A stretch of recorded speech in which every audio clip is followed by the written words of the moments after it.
esta segunda sesión de nuestro seminario de investigación.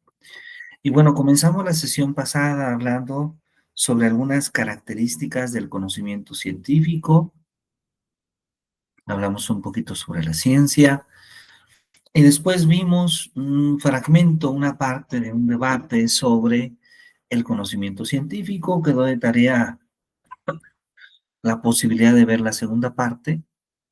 Y bueno, vamos a tomar eso como un punto de partida para preguntarles cómo se sintieron en esta actividad, si tuvieron la oportunidad de ver el debate completo con las preguntas sobre el conocimiento científico.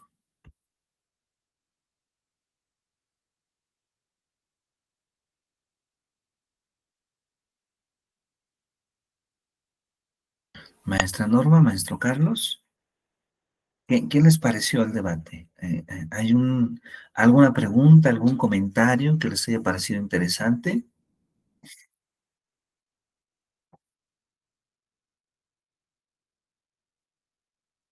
Sí, doctor, yo tuve oportunidad de verlo Ujú. y efectivamente me pareció muy interesante porque abordaban desde diferentes, em, sí, como, pues no diferentes, pero había como los puntos de vista me parecieron muy interesantes de los tres panelistas porque una de las cosas que me gustó mucho era em, esta cuestión que abordaban también como de la ética y de los alcances y de los sesgos posibles también que tenían como la, la inteligencia artificial Ujú. eh, y eso que tenemos que estábamos como en un, pues todos, ¿no? Como en un momento, digamos, como decisivo en el que tenemos que priorizar en la educación eh, pues, el desarrollo de este pensamiento crítico, que era como muy importante, ¿no? Y que también hacerlo como una educación, pues sí, como eh, también priorizar o sea, el alcance y como el raciocinio, vamos a decirlo, humano, a entender que también pues la inteligencia artificial va a ser como es una herramienta a la cual también la automatización y el manejo de datos se lo podíamos dejar, pero nosotros como no dejar ese lado justamente como humano y creativo del pensamiento. Bien, muy interesante. Muchas gracias, maestra Norma. Qué interesante reflexión. Maestro Carlos, no sé si usted tuvo oportunidad de ver este, este, este video, que es un poco extenso, dura casi 2 horas, ciertamente, el debate.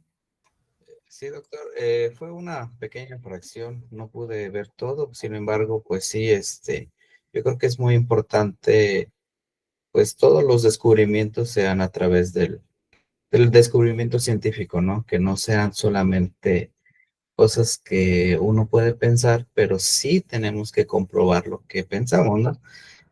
Algo que me llamó la atención sobre el error, creo que fue cuando le preguntaron algo a usted, ¿verdad?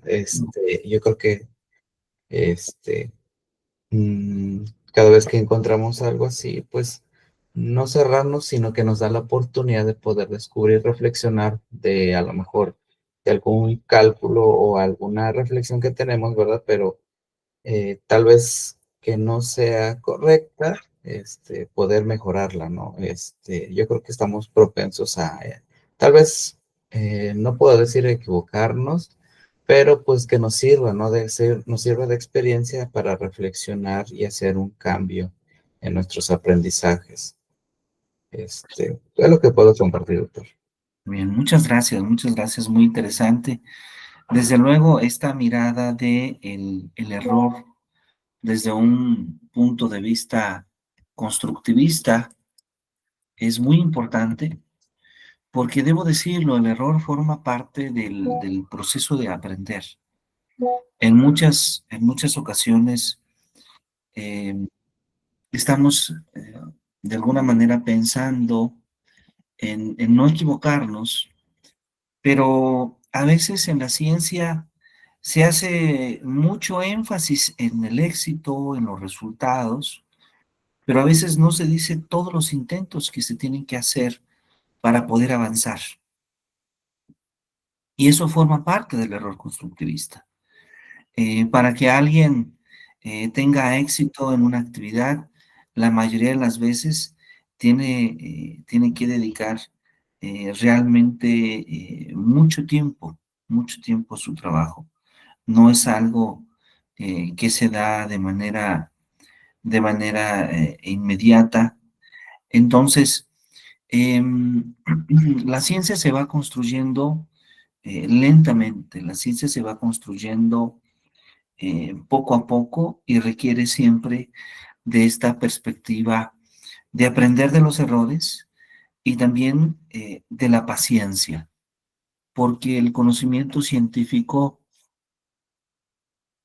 no evoluciona rápidamente. Es decir, las historias de genios extraordinarios que resuelven problemas importantes no son, no son siempre tan inmediatas, se van dando poco a poco y muy lentamente. Bueno, pues yo agradezco mucho su participación, maestra Dulce, maestra Bianca, muchas gracias por acompañarnos. Maestra Dulce, no sé si tuvo usted oportunidad justamente de ver el debate que dejamos de tarea.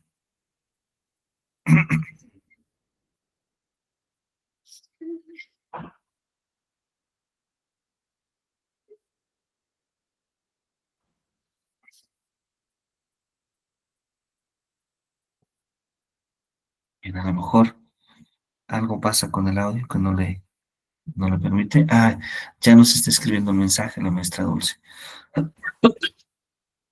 Igualmente la maestra Bianca, si tuvo oportunidad y no puede comentarlo por audio, puede con toda confianza escribirlo. Sus reflexiones, sus comentarios sobre, sobre el documental que era justamente el debate sobre conocimiento y pensamiento científico. ¿Sí? Bueno, entonces vamos a continuar, si están de acuerdo. Vamos a seguir hablando del conocimiento científico con un material que hemos preparado para guiar la discusión. Y antes del video hablábamos la sesión pasada de inicio que el conocimiento podría ser de distintas formas. Por un lado, teníamos un conocimiento que puede ser empírico cuando basamos nuestra noción de conocimiento únicamente en nuestras sensaciones, en nuestros sentidos. Y en la antigüedad, por ejemplo, el origen de la física, de la química, de las matemáticas, de la biología, tiene que ver con esta visión del conocimiento empírico. Podemos reconocer ese conocimiento empírico, por ejemplo, en los trabajos de Aristóteles.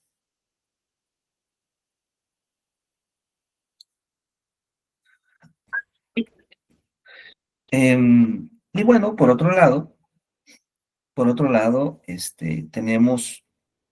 tenemos el caso del conocimiento que puede ser teológico, que puede ser inclusive axiológico. Y decimos axiológico porque a veces se basa en la idea de asumir como verdades ciertos axiomas que asumimos como verdad.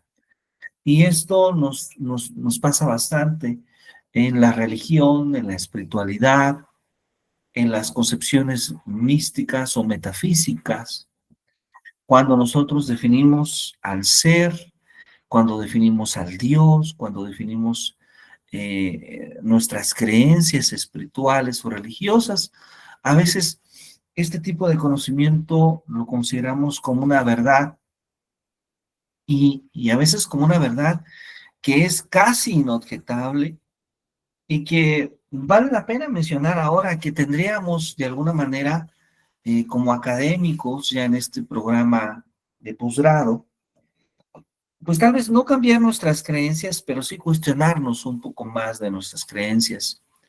Sobre todo cuando estas creencias involucran la intolerancia ante el otro, cuando nuestras creencias involucran asumir que nosotros tenemos la única verdad y que es nuestra verdad la única que cuenta y no la del otro, o cuando asumimos que al tener la verdad, al tener la forma de ser y de comportarnos, asumimos una intolerancia, una violencia, una discriminación ante el otro.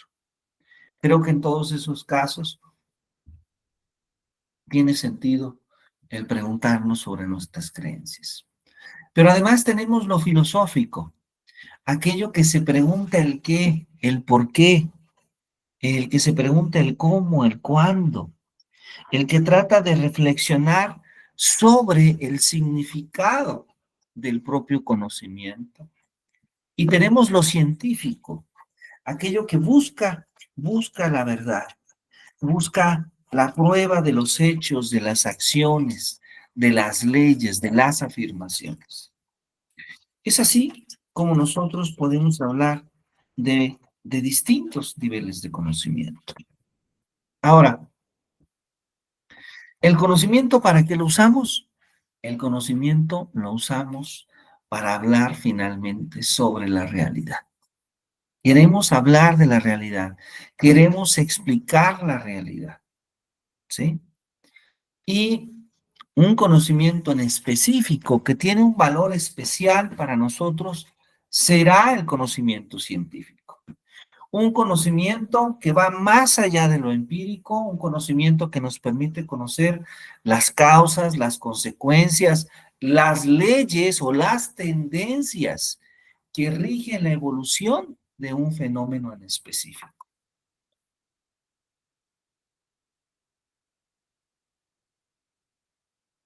Y aquí me detengo un poquito, porque hablar de conocimiento científico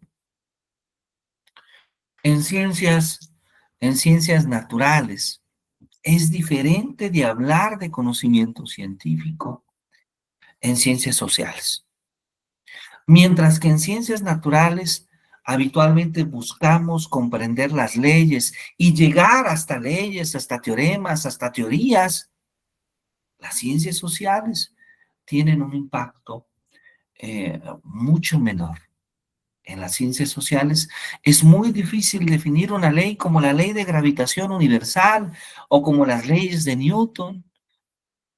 Es mucho más complejo, porque las personas, cuando hablamos desde la sociología, desde la psicología, desde la pedagogía, somos muy complejas. Y la teoría del comportamiento y la teoría psicológica y la teoría de las inteligencias probablemente no pueden darnos una ley que se cumpla en todos los seres humanos. Sería como decir que alguien ha descubierto una manera en la que aprenden todos, pero esos todos somos cada uno diferentes. Y entonces es difícil encontrar una ley general del aprendizaje. Lo que tenemos es un conjunto de leyes parciales que tratan de explicar en distintos contextos y bajo distintas situaciones qué significa aprender y cómo se puede enseñar. Entonces, a veces, a lo más que aspiramos en las ciencias sociales es a tener tendencias de comportamiento, es a tener mayorías posibles, no necesariamente leyes. Muchas gracias Bianca por escribirnos. Dulce, bueno, Dulce, te invito a que veas la grabación, pero además de la grabación, creo que pusimos un link sobre el video en el grupo de WhatsApp. No estoy seguro de esto, pero ahora puedo checar si pusimos el link del video o no lo pusimos, ¿verdad? No, me disculpo, no lo pusimos. Discúlpame, es un error mío.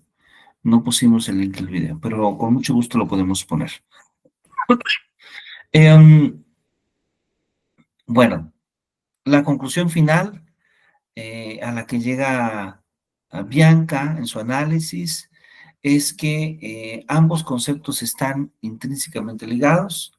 El pensamiento científico es una herramienta para generar conocimiento científico que a su vez sirve como fundamento y punto de partida para seguir pensando y descubriendo. Sí, en efecto, ambos están ligados. Conocer y pensar. Y vean, ¿hay una relación entre el pensamiento y el conocimiento? Sí, evidentemente que la hay. No se puede pensar sin conocer, pero no podemos decir que conocer es pensar. Pensar involucra un proceso más arriba cognitivamente que conocer. Muchas gracias por su reflexión.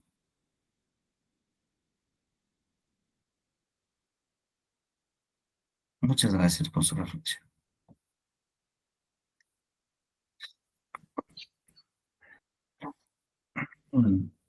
Muy bien.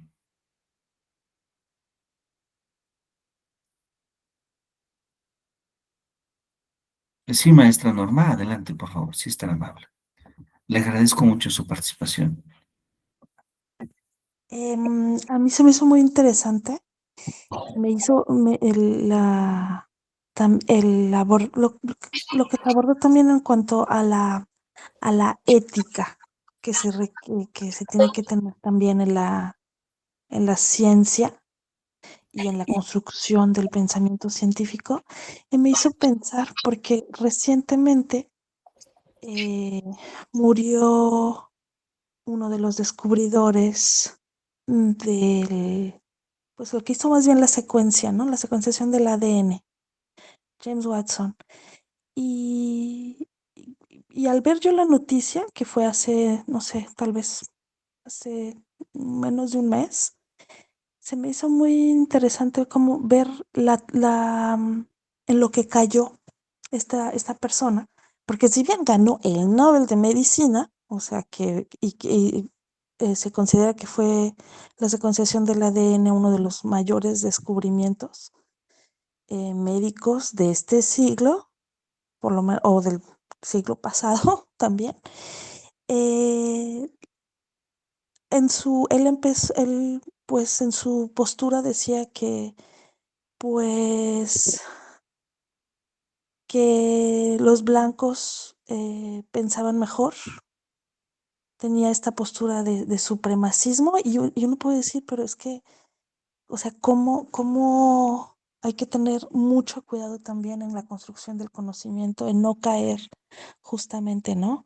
En no caer en este tipo de, pues sí, de creencias que no tienen nada que ver con la ciencia, que son totalmente, a veces son religiosas, son creencias, extremistas, políticas, que, pues sí, que no tienen nada que ver. Entonces hay como ese, vamos a decir, ese peligro, ¿no? De caer. Muchas gracias por esta reflexión, maestra Norma. En efecto, la ciencia es humana. La ciencia es hecha por humanos y el humano, las personas, estamos influidas por muchos aspectos. Es muy difícil diferenciar la objetividad de la ciencia del pensamiento como persona. A ver, trato de explicar esto. Hablar de eh, la científica norma, de la norma como persona, que no piensa como científica. No todo el ser humano, a lo largo de todo su proceso de pensamiento, es científico. Es científico en algunos aspectos y en otros no. Esto hace entonces que el ser humano, pues es un ser muy complejo. Por ejemplo, Newton. Newton es nuestro más célebre científico de todos los tiempos. Y la gran mayoría de los historiadores y filósofos de la ciencia le reconocen su obra. Pero Newton creía que el lenguaje que había descubierto en el cálculo diferencial integral, que después lo utilizó para escribir su física, sus principios matemáticos de filosofía natural, que es una de sus grandes obras. Bueno, debo decir que él creía que ese era el lenguaje que Dios le había dado para comprender el universo. Y entonces ahí hablamos del hombre y su creencia, por un lado, pero por otro lado hablamos del científico. ¿Puede ser el mismo? Sí, de hecho lo es. Podemos hablar de Ramanujan. Ramanujan, un extraordinario matemático en la tercera década del siglo pasado, tan grande como muy pocos, una de las mentes más brillantes que a lo largo de la historia de lo escrito que hemos conocido. Escribió más de 150 resultados matemáticos que muchos nunca vamos a conocer y que probablemente la humanidad en tantos años no ha logrado demostrar ni siquiera la mitad de ellos. La genialidad, por un lado, en el conocimiento científico, pero por otro lado, cuando hablamos de Ramanujan, hablamos también del hombre, que creía que su diosa hindú le dictaba en su mente los resultados matemáticos. Entonces vemos al hombre que hace ciencia extraordinaria, pero por otro lado vemos al creyente. ¿Sí? Esto es algo que pasa en la ciencia. Ahora, podríamos irnos inclusive a figuras ah, con un gran cuestionamiento, con un gran cuestionamiento. Algunos de los filósofos alemanes más brillantes, Schopenhauer o simplemente Martin Heidegger. Heidegger, que escribió El ser y el tiempo, que para muchos es una de las obras más lúcidas eh, de mitad del siglo pasado. Y sí, ese Heidegger era supremacista. Ese Heidegger apoyaba a Hitler. Ese Heidegger, a pesar de los resultados del movimiento nacional socialista, a pesar de observar lo que pasó en los campos de concentración, nunca tuvo una disculpa pública de su propio pensamiento. Entonces sí, tendríamos que separar, por un lado, al ser humano y por otro lado, al científico, al filósofo, a la obra académica. En nuestro país podríamos pensar en un personaje del cual ahora hablamos poco, pero que tiene una obra y una vida que inclusive llegó a la película, llegó a las películas. No se dedicó a la ciencia, pero sí se dedicó a la filosofía, a la escritura, y me refiero a José Vasconcelos.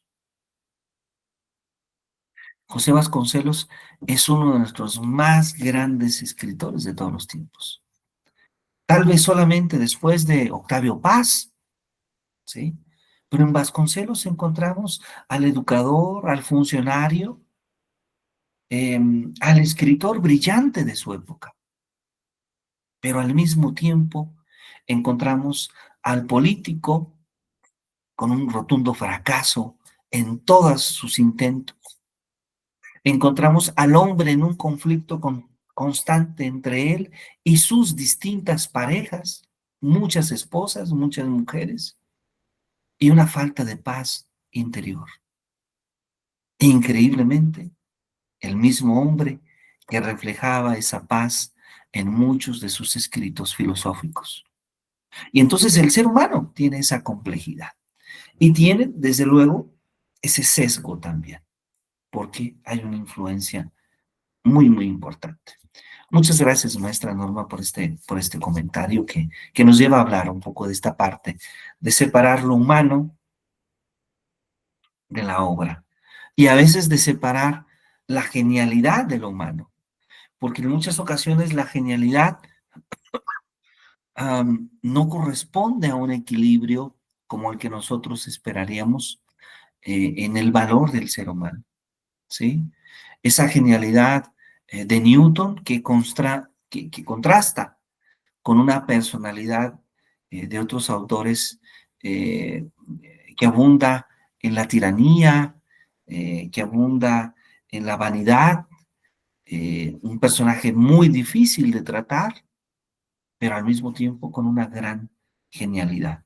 Y así como lo vemos en Newton, tal vez lo podemos ver en el propio Albert Einstein, en el propio Einstein, que tuvo una gran genialidad, pero que su persona no parece ser la persona que hubiésemos querido tener a un lado. Creo que ninguna de nuestras compañeras maestras que nos acompañan hubiese querido haber sido su esposa, o tal vez ninguno de los caballeros hubiera querido ser su hijo, ¿no?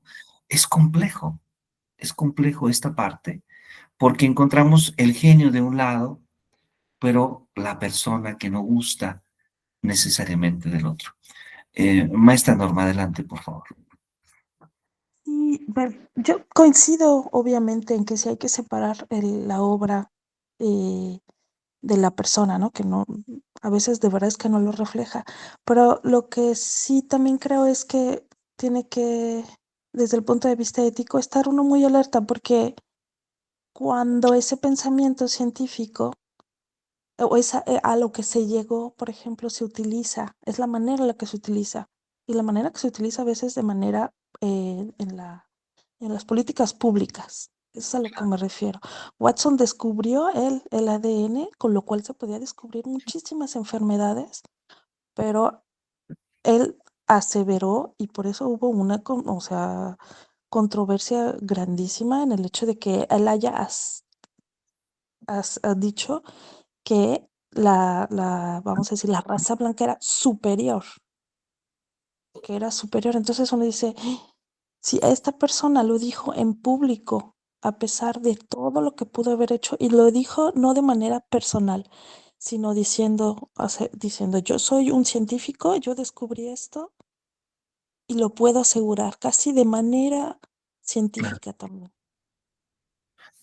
claro, claro. Esto que usted dice es cierto. La ciencia no es neutra, ¿sí? Y esta afirmación muy particular que usted amablemente nos comparte, eh, afirmaciones de este estilo en la ciencia dan pie a todo un movimiento muy importante que surge a finales del siglo pasado. A ver, perdón, a principios del siglo pasado. Yo quisiera comentar un breve, una breve etapa de la historia de la ciencia, ¿sí? Una etapa que a lo mejor comienza con aquella visión que tiene San Agustín, ¿sí? En alguna clase, creo que probablemente en alguna clase de epistemología, he hablado de San Agustín de Hipona, cuando él separa la filosofía de la religión, cuando él dice no se puede ser cristiano y al mismo tiempo ser filósofo. Y entonces San Agustín establece un periodo de eh, quema de la filosofía existente, quema de las obras filosóficas, sobre todo toda aquella filosofía que podría ser contraria al pensamiento religioso. Esta visión de San Agustín es muy, muy importante, porque lo que sigue después es un periodo que algunos llaman oscurantismo, donde no se puede escribir sobre filosofía, donde no es bien visto el pensamiento científico. Y gran parte de la visión oscurantista era asumir que la realidad no era tan relevante, que lo relevante estaba justamente en este pensamiento espiritual y metafísico del ser. Esa es la razón por la cual cuando Comte define el pensamiento positivo, la filosofía positivista, de donde surge el positivismo va a pedir que el nuevo conocimiento de evidencia, que el nuevo conocimiento sea experimental, o como vulgarmente alguien diría, solamente creo lo que puedo ver. Esta visión positivista va a tener un impacto los siguientes años, los siguientes casi 2 siglos. Y va a permear, porque la ciencia que nosotros conocemos, sobre todo la ciencia más clasista, más cerrada, más rígida, como la lógica, como la matemática, como la física, como la biología, como la economía, como la química, va a seguir esta visión. Una visión principalmente centrada en el método axiomático deductivo positivista. Bueno, ¿por qué cito esto? Porque entonces, ya a principios del siglo pasado, empieza a haber nuevos movimientos que cuestionan la ciencia. Y uno de los movimientos que cuestiona la ciencia, que me parece muy adecuado por el comentario que usted hace, maestra Norma, tiene que ver con la idea de que la ciencia no es neutra, de que el contexto influye en la ciencia, de que las personas, los científicos finalmente, son seres humanos e influyen en la ciencia. Entonces, la ciencia no se puede ver simplemente como algo que no tiene influencia del medio exterior. Claro que la tiene. Claro que tiene una carga ética. Y entonces, bajo esta perspectiva, ellos consideran que es necesario visualizar la ciencia de una forma diferente. Así es como empieza a surgir otras áreas, como por ejemplo la fenomenología, la hermenéutica, ¿sí?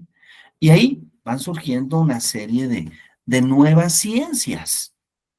Ciencias que son platicadas por diversos autores, como Thomas Kuhn, como Feyerabend, por un lado, pero por otro lado, son criticadas por otros autores como Baron Bunge, ¿sí?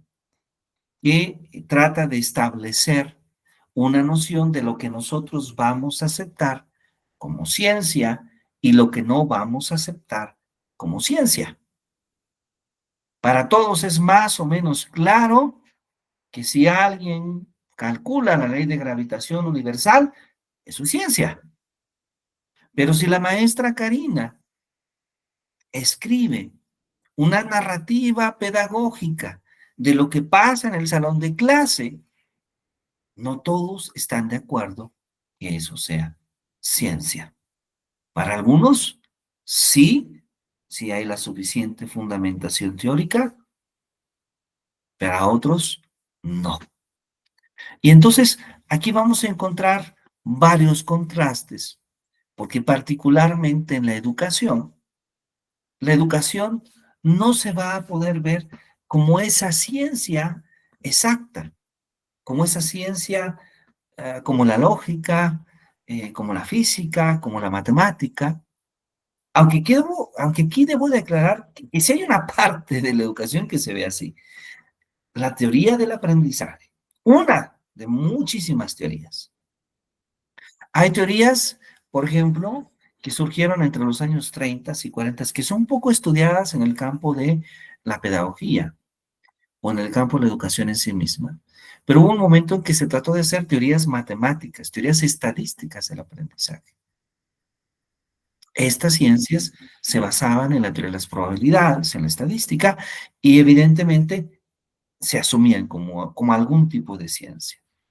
La ciencia del aprendizaje automático también, perdón, la teoría del aprendizaje automático se ve como una ciencia. Después tenemos los métodos experimentales en los procesos de aprendizaje y enseñanza. Particularmente las primeras 2 o 3 décadas donde la psicología conductual realizaba experimentos, bueno, pues ¿qué creen? Eso sí es aceptado como algún tipo de ciencia. Pero después surgieron otros movimientos. La visión de las teorías educativas que se centran más en aspectos humanistas, en aspectos hermenéuticos, en investigación participativa, en investigación de emancipatoria. Todo este tipo de trabajo educativo no se ve como un trabajo académico científico. Sí, como un trabajo académico, puede ser filosófico, puede ser sociológico, puede ser fenomenológico o de otros tipos, pero no necesariamente científico. ¿Y por qué? Alguien diría, ¿cuál es la razón? Pues parte de la razón es la siguiente definición que me permito compartir con todos, que es esta definición de conocimiento científico. Un conocimiento científico que busca dar a conocer las causas y las consecuencias, pero no siempre logramos saber las causas, no siempre logramos saber las consecuencias, no siempre logramos alcanzar leyes que puedan mostrarnos la plena evolución de un fenómeno, por ejemplo, educativo, ¿sí? Sin embargo, a pesar de que no es una ciencia natural, hay ciertas características del conocimiento científico que se comparten. Algunas plenamente, otras más, probablemente como una especie de meta, de camino hacia seguir.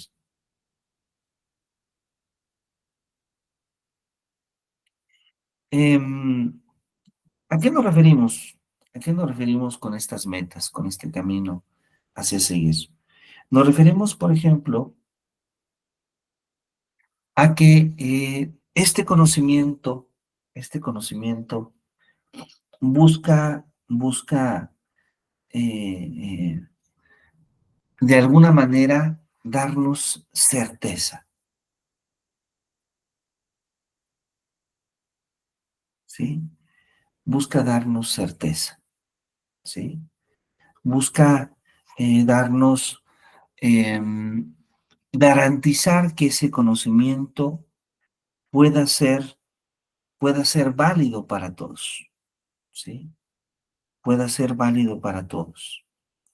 Que ese conocimiento pueda ser metódico, pueda ser sistemático y de alguna manera se pueda clarificar la relación que se da entre, entre los hechos, entre las leyes, entre los principios, para que le dé esta estructura de ciencia. Es muy importante entonces el hecho de que la ciencia siempre busca demostrar la validez del conocimiento. Y esta es una característica que es muy importante, que aunque puede ser muy difícil alcanzar siempre la validez o garantizar la verdad, al menos en la ciencia podemos encontrar ese tipo de conocimiento lo más próximo a alcanzar la verdad. Y aquí lo hacemos con mucho cuidado, porque la ciencia evoluciona y entonces esto significa que lo que nosotros vamos por comprender como verdad, también a veces cambia. No tenemos un modelo de la ciencia que sea definitivo.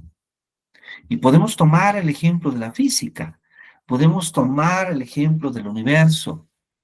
Hace más de 20 siglos creíamos que el universo era casi estático. Creíamos que el universo giraba todo en torno hacia la Tierra y el Sol se movía alrededor de la Tierra. Eso nos lo dijo Aristóteles. Durante muchos siglos creímos eso. ¿Cuántos siglos tuvieron que pasar? Casi 20 siglos. Hasta que aparecieron varios personajes. Hasta que apareció Copérnico, hasta que apareció Galileo Galilei, Y hasta que finalmente Newton logra demostrar que no era así. También Kepler, por cierto. Y se cambia el modelo. Se cambia el modelo del universo. Ese cambio del modelo del universo fue algo muy complejo porque durante siglos creíamos que el universo era de una forma y después un grupo de personas nos dice es de otra. Cuando logramos la mecánica clásica de Newton, parece que nuevamente ya comprendíamos el universo. Y tan solo pasaron 2 siglos después con la teoría de la relatividad general de Einstein y nos damos cuenta que nuevamente no conocíamos el universo, al menos no lo suficiente. Cuando estábamos ya en la segunda década del siglo pasado y creíamos que ahora sí conocíamos el universo, pues resulta ya en los años 70, 60, 70, que ahora ni siquiera conocemos la materia. Hay un cambio drástico que viene desde la mecánica cuántica, la física nuclear, etc. Y entonces nos damos cuenta que tenemos modelos del universo, pero no tenemos un modelo del universo que nos diga realmente, plenamente cómo es. Solamente tenemos aproximaciones a él. Y exactamente eso sucede en el problema más complejo de la educación, que es el aprendizaje. El aprendizaje. Durante muchos años creíamos que era el aprendizaje. Aristóteles nos habló del entendimiento. Por cierto, Aristóteles habló de muchas cosas. Tomás de Aquino nos habló de ese entendimiento de Aristóteles y lo refinó. Y después, el siglo antepasado, a finales del siglo antepasado, Edward Thorndike nos dio una primera teoría moderna de lo que significaba aprender. Ahí se sumó Pavlov, John Watson, Skinner, muchos otros más, tratando de fundamentar una visión sobre lo que era el aprendizaje. Y durante al menos unos 30 años eso se creía que era el aprendizaje. Pero después nos damos cuenta que el aprendizaje no era solo eso. Y aparecen las teorías cognitivistas. Después nos damos cuenta que se podría aprender de otras formas y aparecen las teorías constructivistas. Y las teorías constructivistas, que algunas de ellas todavía son contemporáneas, perduran, pero a pesar de que perduran, hay nuevas formas de entender el aprendizaje. El aprendizaje significativo, el aprendizaje por descubrimiento. Después retomamos aquella noción de Piaget de los años 50, de que no solamente es importante lo cognitivo, sino que también lo afectivo. Después, en los años 80, alguien nos dice, es que hemos entendido mal el aprendizaje porque ni siquiera hemos comprendido qué es la inteligencia. Y aparece Howard Gardner. Cuando creíamos que lo habíamos entendido, ya por el año 2000, avanza drásticamente la neuropsicobiología y nos dice, eso que dice Howard Gardner, lo siento, es falso. Pero eso tampoco significa que lo antes era plenamente verdadero. Y entonces nos damos cuenta que si hoy a Dulce le preguntan qué significa aprender, es posible que Dulce no pueda decirnos qué significa aprender, porque tal vez nadie lo sabe plenamente. Tenemos teorías que aproximan ciertos modelos de cómo se aprende, pero no tenemos una teoría, no tenemos una ley general que nos diga. Bueno, lo que nos dice Mario Bunge es que este hecho de tener preguntas, debates, teorías, paradigmas, nuevas teorías, nuevos paradigmas, eso es ciencia. Y entonces, si tenemos un campo de conocimiento que está transformándose, que está generando debates constantemente, pues entonces estamos hablando de cierto tipo de ciencia. ¿Y es lo que nos dice Mario Bunge?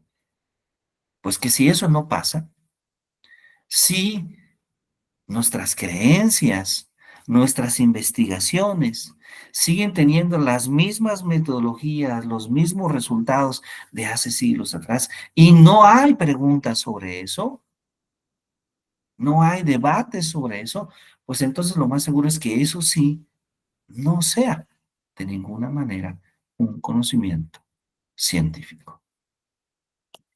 Entonces, sí, la ciencia no es la respuesta a todo, será incorrecto decir, no es el único tipo de conocimiento que es valioso, pero sí es un tipo de conocimiento que nos da al menos un poco más de garantías. La ciencia no es para creerse, es para cuestionar.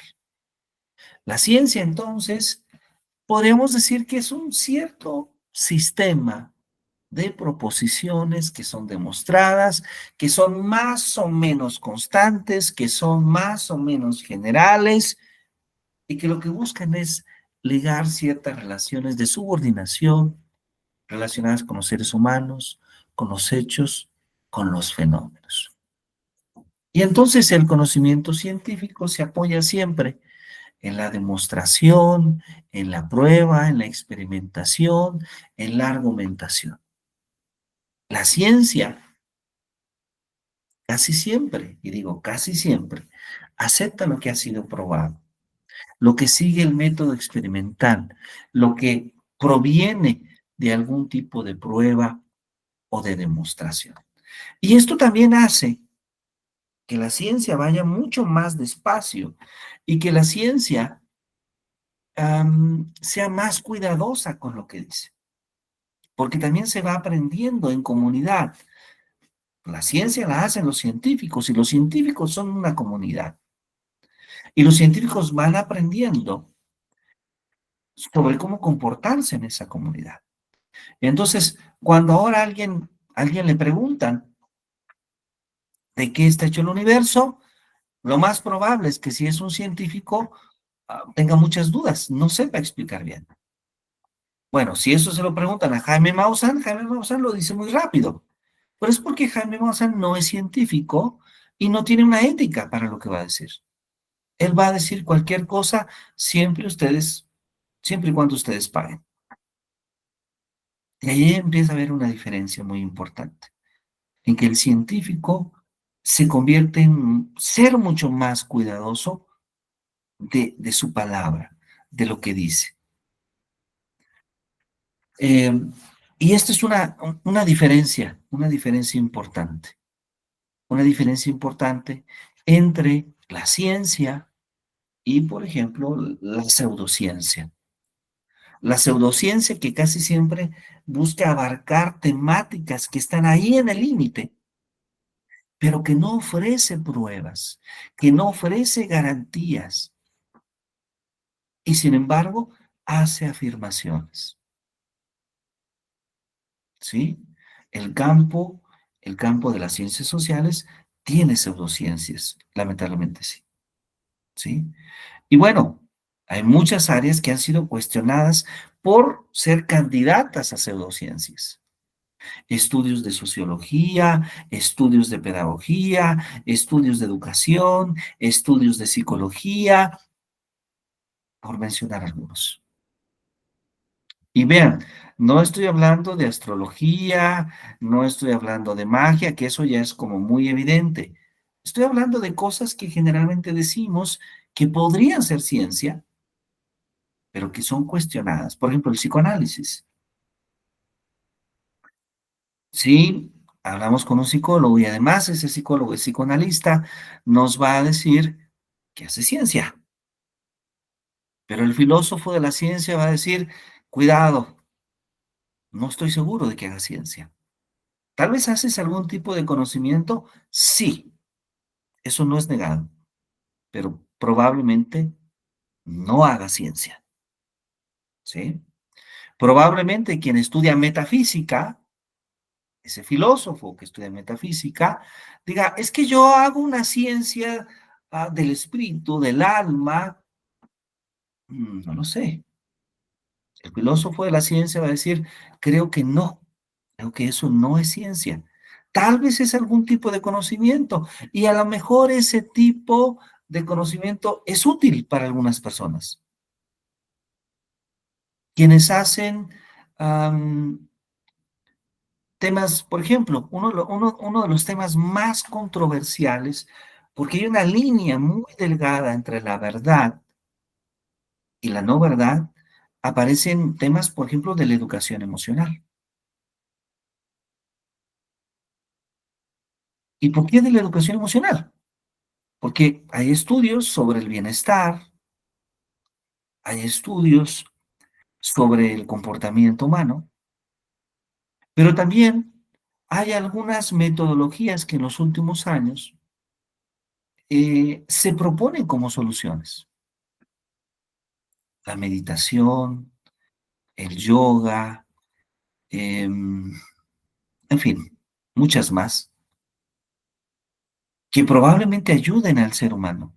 No estoy negando que no lo ayuden, pero probablemente no es un método que nos garantice la solución a un problema de gestión emocional. Entonces, la ciencia es muy exigente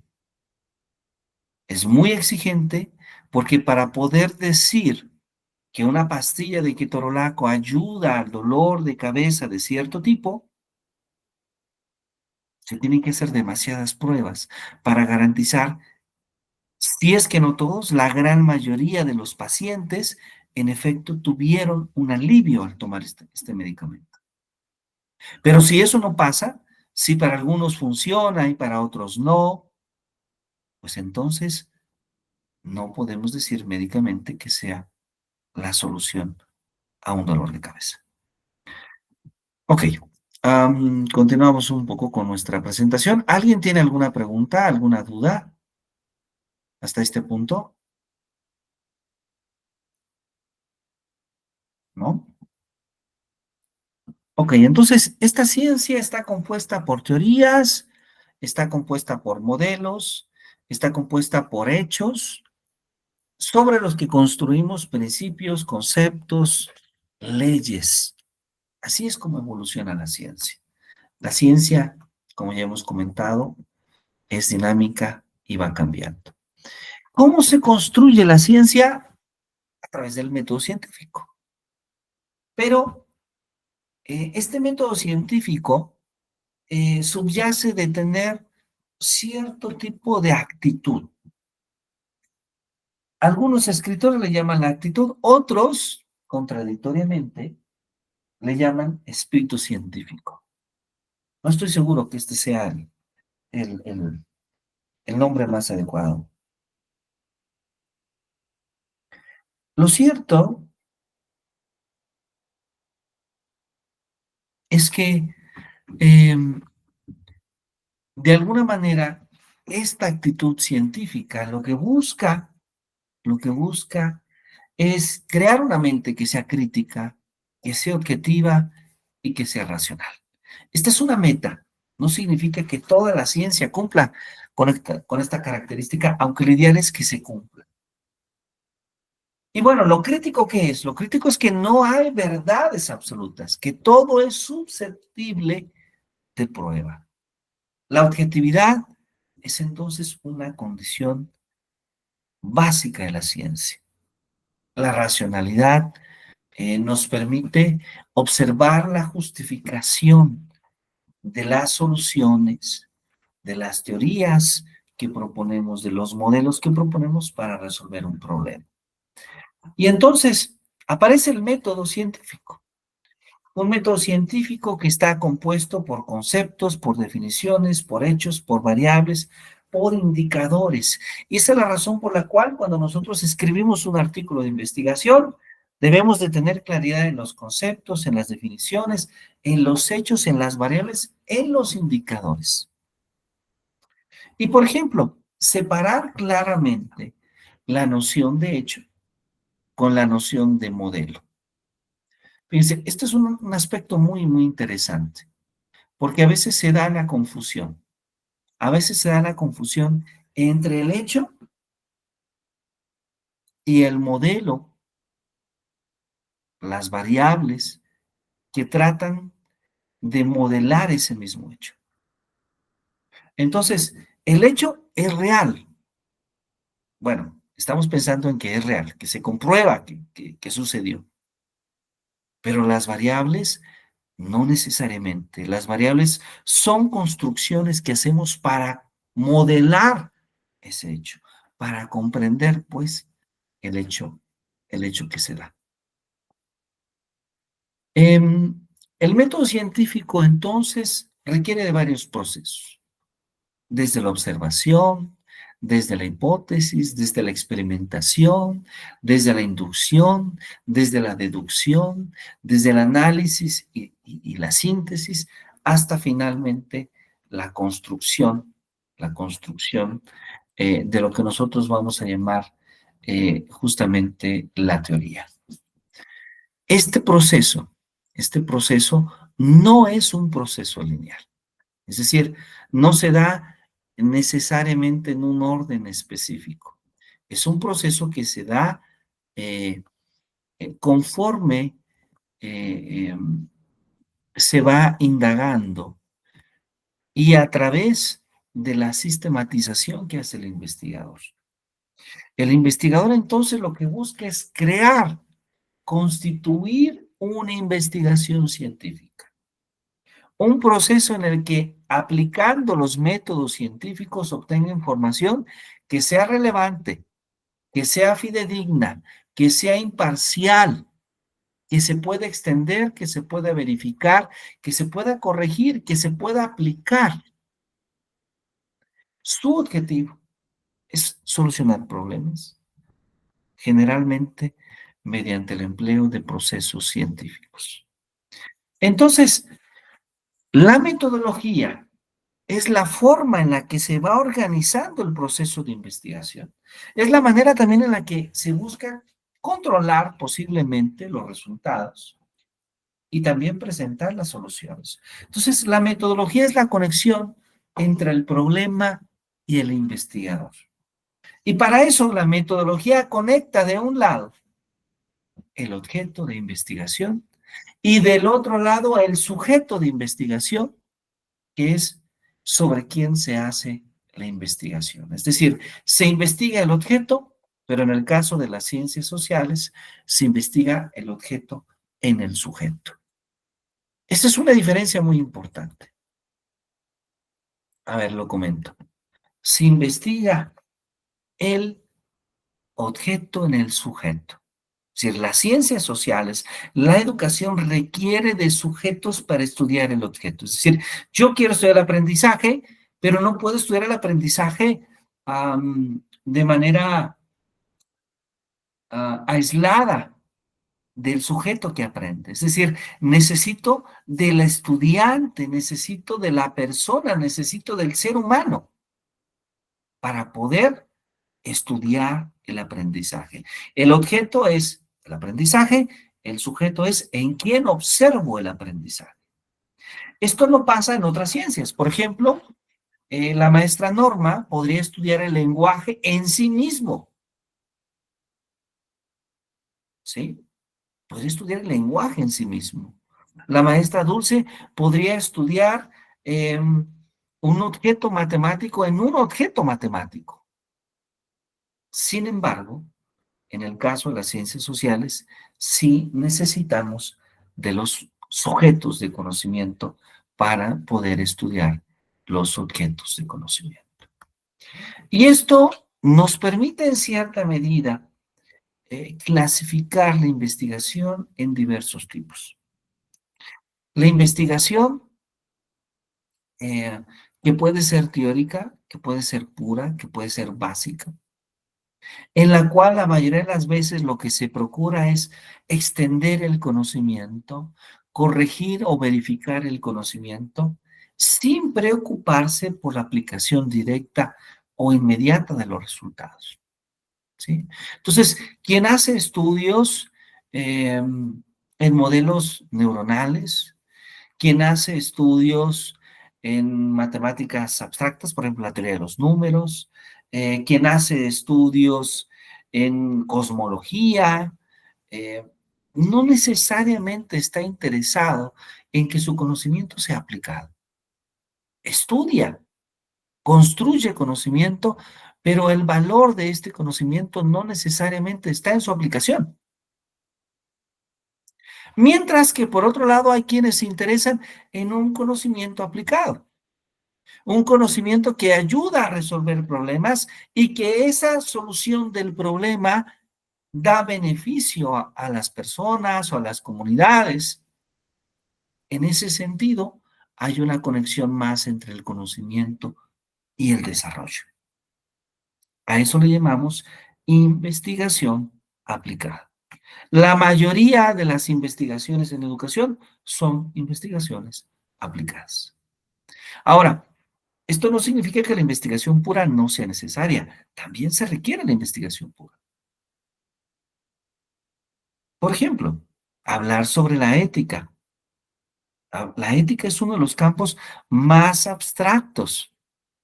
Hablar sobre lo correcto o lo incorrecto, sobre el bien y el mal. Es muy difícil. Y no sé si esto tenga algún tipo de uso para desarrollar tecnología o para desarrollar algún tipo de conocimiento aplicado. Parece que no necesariamente. Sin embargo, aunque no tenga un valor aplicado, es fundamental hacernos preguntas sobre la ética. Muy bien. ¿Hasta aquí alguna pregunta, alguna duda?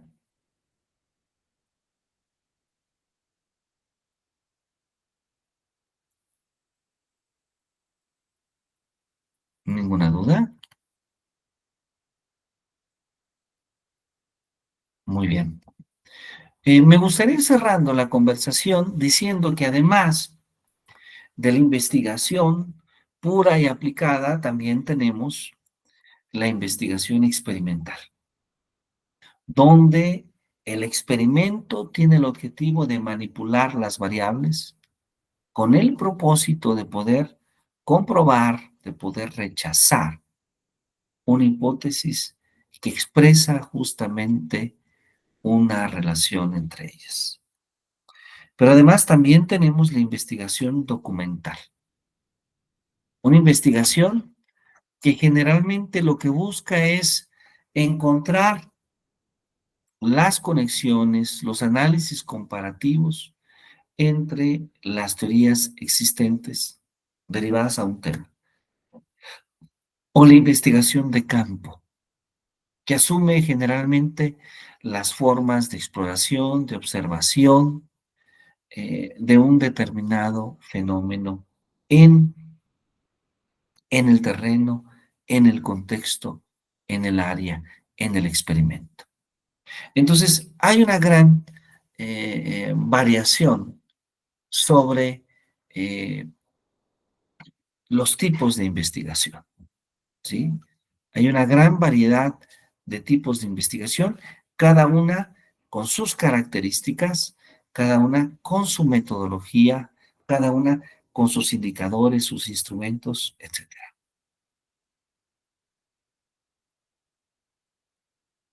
Muy bien. Hasta aquí, ¿alguna pregunta, alguna duda?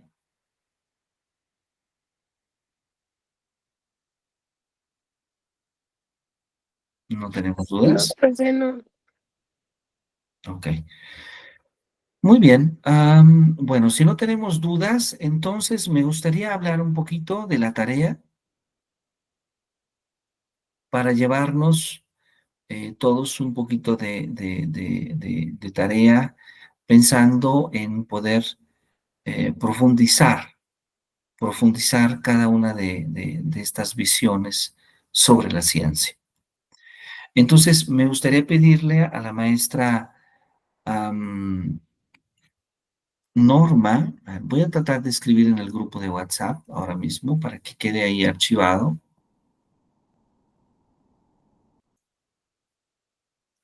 Si es posible revisar la obra,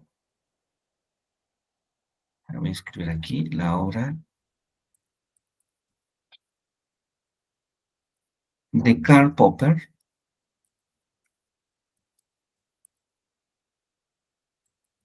que es un clásico de la filosofía de la ciencia, Voy a pedirle al maestro Carlos, sí, maestro, si puede investigar, preparar una presentación para Thomas, sobre la obra de Thomas Kuhn, sobre cómo ve Thomas Kuhn, eh, cuál es su mirada filosófica de la ciencia,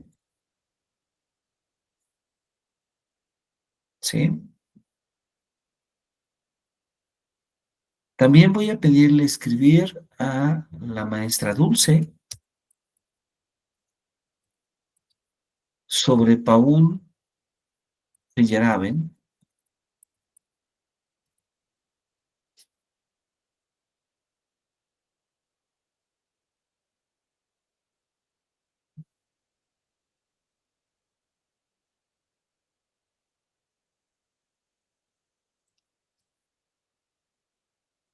Muy bien, ajá, sí, adelante. ¿Quién que ha llegado? Ah, sí, la maestra Dulce, Paul Feyerabend. A ver, entonces, la maestra Norma, Karl Popper. El maestro Carlos, Thomas Kuhn. La maestra Dulce, Paul Feyerabend.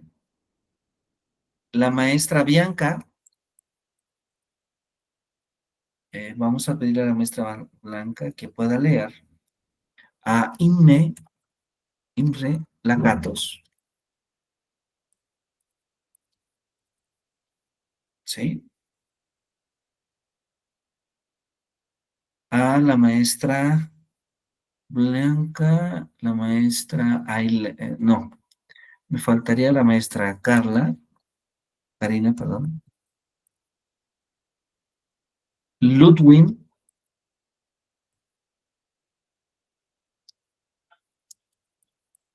Wittgenstein.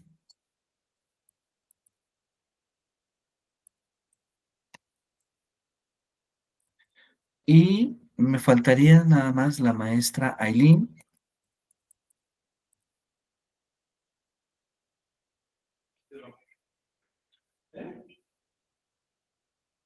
Y vamos a pedirle a ella que nos lea justamente a Gastón Bachelard. Ujú. A ver, pregunta, ¿nos ha faltado alguien? Parece que no, ¿verdad?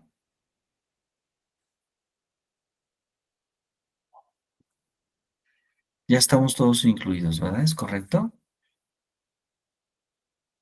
Sí, doctor, creo que ya estamos todos. Estamos todos, ¿verdad? Perfecto, muy bien. Entonces, vamos a revisar, vamos a elaborar una presentación para 15 minutos para que todos podamos participar y presentar la visión de ciencia, la visión, por un lado, de ciencia, de conocimiento, su perspectiva filosófica sobre la ciencia de cada uno de estos autores, que son muchos de los autores de cabecera, es decir, los clásicos que siempre en un programa de posgrado tenemos que leer, ¿sí? De hecho, son sumamente populares. No estoy incluyendo a Mario Bunge, porque parte de la crítica, de los comentarios que el día de hoy me he permitido hacer, son justamente de Mario Bunge. Entonces, creo que de alguna manera eh, hemos hablado indirectamente de la obra de Mario Bunge. Bueno, pues yo agradezco muchísimo que nos hayan acompañado. ¿Alguna pregunta, alguna duda de la tarea o del seminario de hoy? No, doctor. Muy bien, bueno, pues yo agradezco mucho sus atenciones. Nos vemos el próximo viernes en nuestra sesión de seminario. Muchísimas gracias y tengan ustedes una muy buena noche, un buen descanso. Muchas gracias. Gracias, Doc, igualmente. Gracias. Hasta Que la luego. pasen muy bien. Buena noche. Adiós. Buena Gracias. noche. Gracias a ustedes.